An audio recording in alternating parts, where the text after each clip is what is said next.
কতদিন ক্লাস করছো বলো? প্রায় 1 বছর। আর ফার্স্ট 2 মান্থের মধ্যে মানে 2 মাসের মধ্যে কত কিলো কমিয়েছো মনে আছে? 2.5-3 কিলো। তারপরে তোমার আস্তে আস্তে কমেছে। তা কমলেও তোমার হচ্ছে এখন টোটাল কত কেজি কমেছে? 16 কিলো। কত ছিল তোমার? আমার ছিল 89। এখন 16 কিলো কমেছে তোমার। এখন 73-তে এসছে। আচ্ছা, যাদের এই যে সমস্যাটা আছে মানে এই জায়গায় ঝোলা বা এই যে বগলের কাছে যে মাংস একদম নরম হয়ে যাচ্ছে, হাতের কাছে মাংস এই যে ঝুলে যাচ্ছে, তো তাদের ক্ষেত্রে আমি বলছি যে এই যাদের প্রচন্ড ওভারওয়েট মানে বেশি ওয়েট ছিল, তারা যদি খুব তাড়াতাড়ি মানে ওয়েটটা কমানোর চেষ্টা করে, সেই ক্ষেত্রে এই সমস্যাটা হয়। কারণ আমরা যখন মানে ফ্যাটটা শরীরে জমাচ্ছি সেটা দিনের পর দিন মানে বছরের পর বছর জমাচ্ছে, কিন্তু রিলিজ করছি আমরা চেষ্টা করি 6 মাস 7 মাসের মধ্যে কি করে রোগা হবো। প্রথম 1 মাস এসেই সবাই চেষ্টা করো আমি 1 মাসে কতটা তাড়াতাড়ি কমাবো, কিন্তু এটা কিন্তু কোনো সলিউশন না।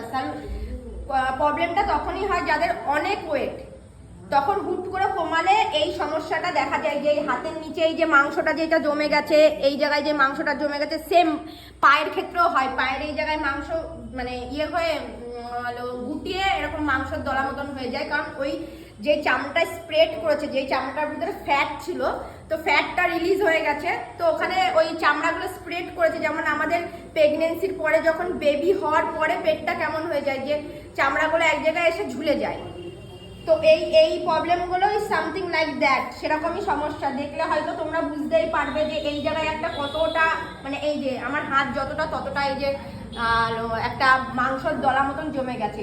তো সেই ক্ষেত্রে কি করতে হবে, এখন কিন্তু তোমাদের ওয়েট আস্তে আস্তে কমবে, কারণ এটা অনেক তাড়াতাড়ি উনি ডায়েট যেরকম করেছে, প্রপার এক্সারসাইজ করেছে, এই জন্য উনি এত তাড়াতাড়ি এতটা ওয়েট 16 কেজি ওজন কমিয়েছে।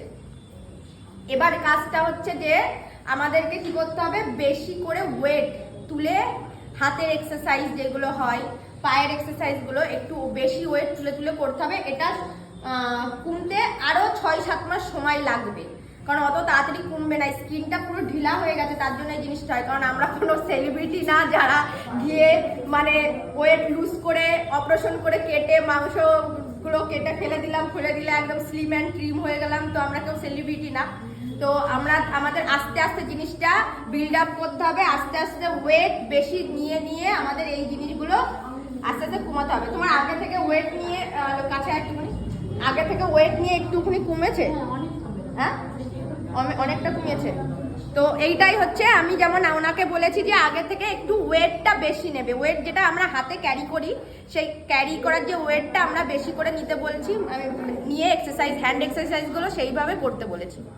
তো এইটা যারা যারা আমাকে কোশ্চেন করেছিলে, ক্লাসে করেছো, ক্লাসের বাইরে করেছো, আমি ভিডিওটা এই জন্যই করালাম যে এক্সারসাইজ করলে মাথার মধ্যে এইটা নিয়ে আসবে না 1 মাসে 2 মাসে 6 মাসে আমি কমাবো। 6 বছর 10 বছর ধরে খেয়ে তোমরা ওটা জমিয়েছো, তো ওইটার জন্য একটা ন্যূনতম সময় দেবে। কারণ এই এত তাড়াতাড়ি করলে কিন্তু আমার কাছে যারা এরকম খুব তাড়াতাড়ি ওয়েট লুজ করেছে, যে 90 কেজি থেকে এসছে 70 কেজি মানে 75 কেজি, যাদের হাইট আছে 5'4", 5'5", যাদের হাইট ছিল, তো তাদের এই সবার কিন্তু এই সেম প্রবলেম, যে বগলের এখানে মাংস জমে যাচ্ছে, থায়ে এখানে মাংস জমে যাচ্ছে, বডির এখানে ঝুলে পড়ছে মাংস। তো তাদের জন্য আমি বলছি যে আস্তে আস্তে ধীরে সুস্থে ওয়েটটা লুজ করো, তাড়াহুড়ো করবে না। ওয়েটটা লুজ হয়ে গেলে ভালো, কিন্তু এই সমস্যাটার জন্য আরও 1 বছর তোমাদেরকে ওয়েট করতে হবে। যেরকম লুজ করবে ওয়েট, তেমনি 1 বছর আরও সময় দিতে হবে, যে আমি প্রপার যাতে এই মাংসগুলোকে আবার টাইট করতে পারি। Bye bye.